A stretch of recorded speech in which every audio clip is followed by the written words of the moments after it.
Ayan, so may makita pa. Ang taray nito, oh. Ang gara, oh. Ayan, oh.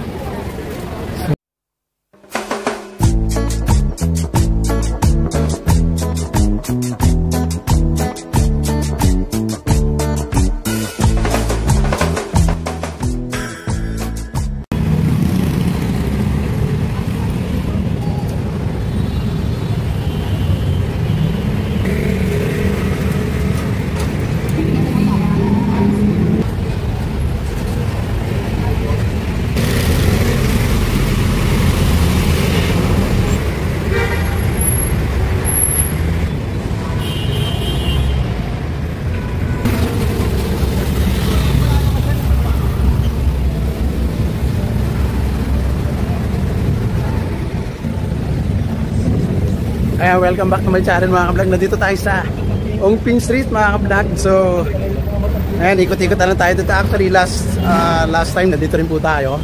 But, ngayon, meron po tayong Mission Impossible here in Ongpin. So, tayo po ay titingin ng mga precious na mamibibili dito, like yung mga alahas po. So, titingin po tayo ngayon. So, kung ngayon ka pa lang napadaan sa aking channel, so please do subscribe and hit rin po ninyo yung notification bell para every time naman you upload ang user fans like this, kayo po yung unang makakanood. So, let's try to find out kung ano yung ating mabibili ngayon dito sa Ongpin. So, let's go! Hi! Ano yan? Ayan mga ka-vlog, nandito na tayo sa Ongpin Street. So, we're looking for the jewelry shop here. So, meron nang abala sa atin na isang LGBT. So, trabaho muna tayo kasi baka ma-escape tayo dito. So, ayan. So, umiikot-ikot tayo ngayon dito sa Ongpin. So, makikita natin ito, entrance na ng Chinatown. So, medyo malabo. So, nasa entrance na tayo ng Chinatown, no? Ayan po, Chinatown na po ito. So, Ongpin Street. Ito yung ating target ngayon for the day. So, let's go!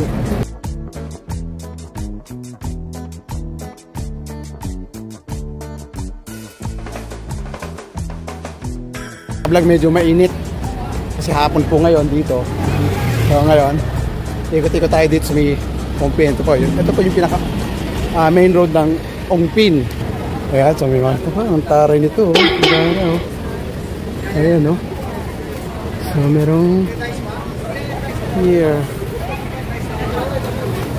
So, masarap yung mga potato chips ni ate. Ayan ang kanila mga binibenta dito. Ito, anong ko to eh? Tanghulo, itong isang ito. Ayan. Itong kuya? Ha? Sugar cane juice. Okay yan, sugar. Ayan, yun daw oh, sugar cane juice. Magkano isang order niyan? Yeah. Magkano isang order, pre? 100. 100? 100 daw. Gano'ng kalaki yun? Ito. Oh, ganyan? Masarap ba yan? Ito raw, ganito ang kalaki mga kablog. Tingnan nyo. Malutong! Ayan mga kablog. Ano, malutong. Malutong daw nga. Tumutunog-tunog. Oh, ayan.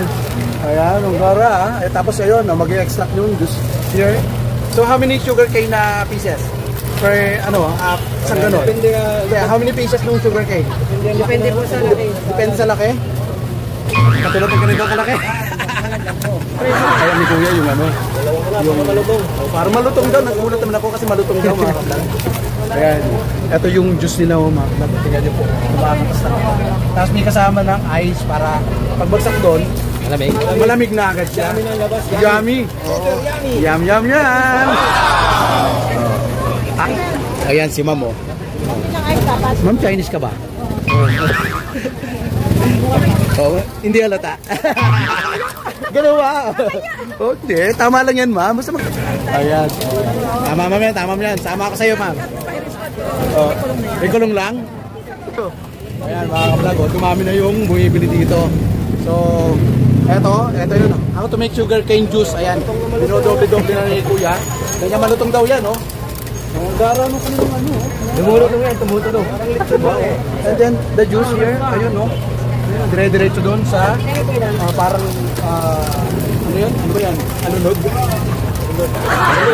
Una po na mga ka-vlog yan, meron siyang juice na ganyan. Tapos ipo-pour ni kuya yung mga na-extract na juices dun sa machine. Ayan, oh, diba? Ang gara, oh. Malutong na malutong. Malutong. So kanina sabi ni Kuya malutong daw. Kanyang sugar cane stick. O yun. So ayan. Teka. Ayan, ang dami nang bumibili mga ka-vlog. O ayan, sina ate. Healthy naman yan healthy. Kaya kahit medyo matamis. Ang patanggal lang ng relasyon. Pamatanggal na relasyon. Relasyon talaga. Mukhang ano ka ba? Ate ka ba o kuya? Kuya. Ayan, kuya daw. Lahat ng mga nandito, kuya. O yan.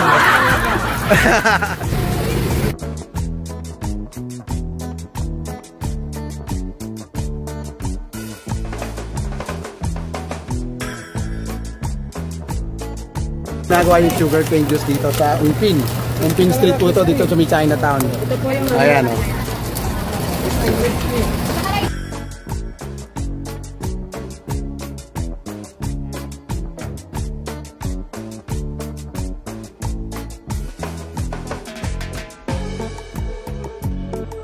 Malutong daw, malutong. Baka maubusan ako ng malutong eh.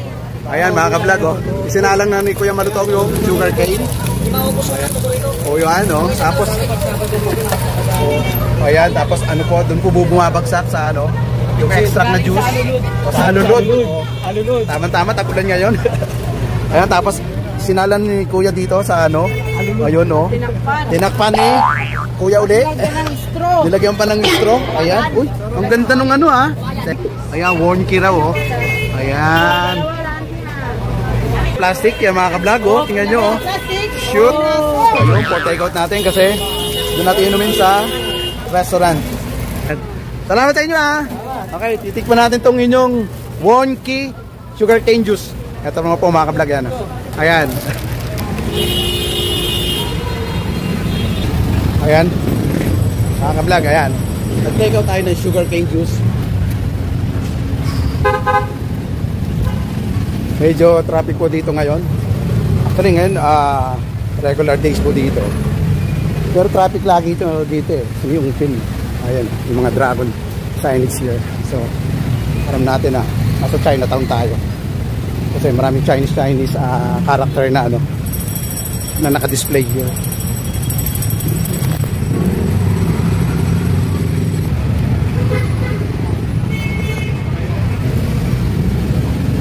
Kaya mga ka-vlog, nandito na tayo sa makikita nyo may casino, ayan. So, nakalakad tayo dito kasi nagpunta na po tayo dati dito sa sa Ungpin. So, bumili tayo ng Lucky Charms. So, ngayon naman po, mga jewelries naman yung ating hinahanap na na pwede nating mabilang. Tingnan nyo, hanggang Anggara, ayan, parang dito yung ito pa rin pinagkakailan ng bike shop dito sa Ungpin. Wala pa rin changes, ganun pa rin.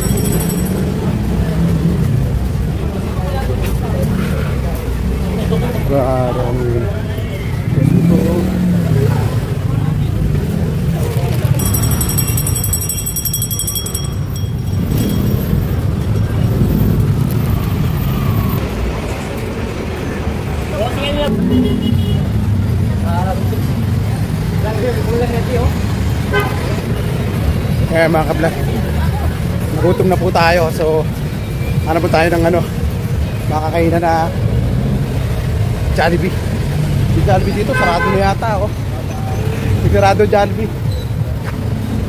So, tingin po tayo dito sa may kabila. Sa may yata to, top na. Kakain tayo sa Jollibee.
sweet.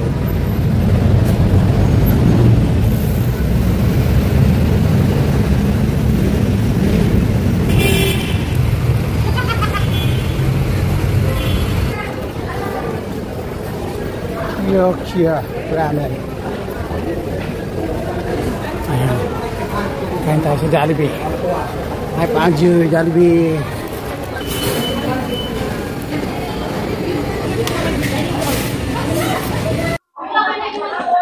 Ayan mga ka-vlog. Nandito tayo sa Jollibee ngayon. Ngayon lang po tayo magla-lunch. Ang haba na nilakad natin kanina sa Umpil. So, we will be back after makapag-lunch tayo. Actually, it's late afternoon na. Para dun sa lunch natin.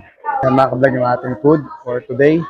And then we have here yung ating sugar cane juice na nabili natin sa Umpin kanina. So, try po natin kung anong lasa niya. So, hindi rin siya masyadong sweet, but we're going to taste it kung masarap siya o kung matamis siya o whatever. Tikman na natin. So, mga ka-vlog, ito yung sugar cane juice na nabili natin ganun doon sa Umpin. Ang pangalan niya po ito, Wonky sugar cane juice. Ayan Wonky. Ayan Wonky sugar cane juice. So, tikman natin kasi medyo uhaw na po ako at gutom na ako.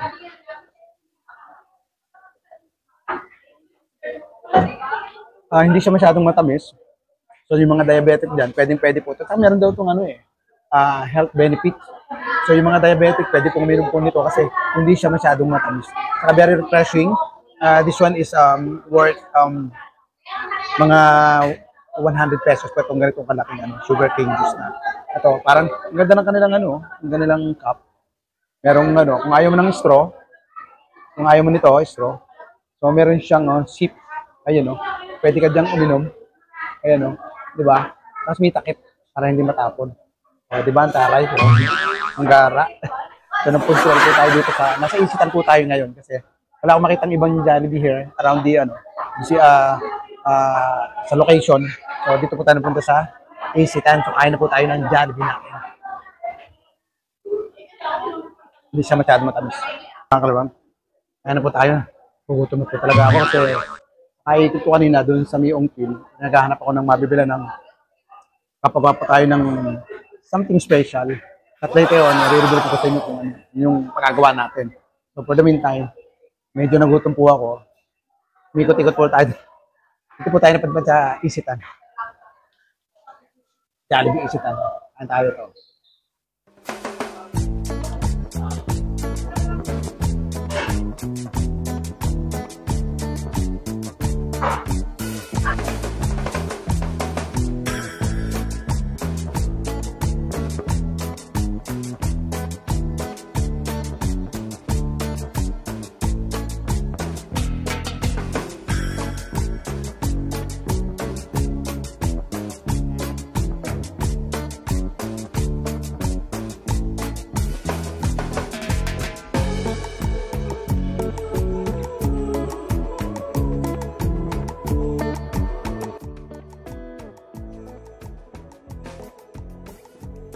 Medyo tunaw na yung ating sundae.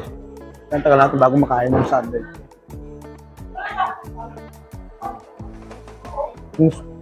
Yung sundae pati dito sa Jollibee, medyo sobrang sweet. Sa yung syrup nila, yung pinaka-chocolate. Sweet na sweet. Moderate lang yung kain po natin. Ito yung adong matamis.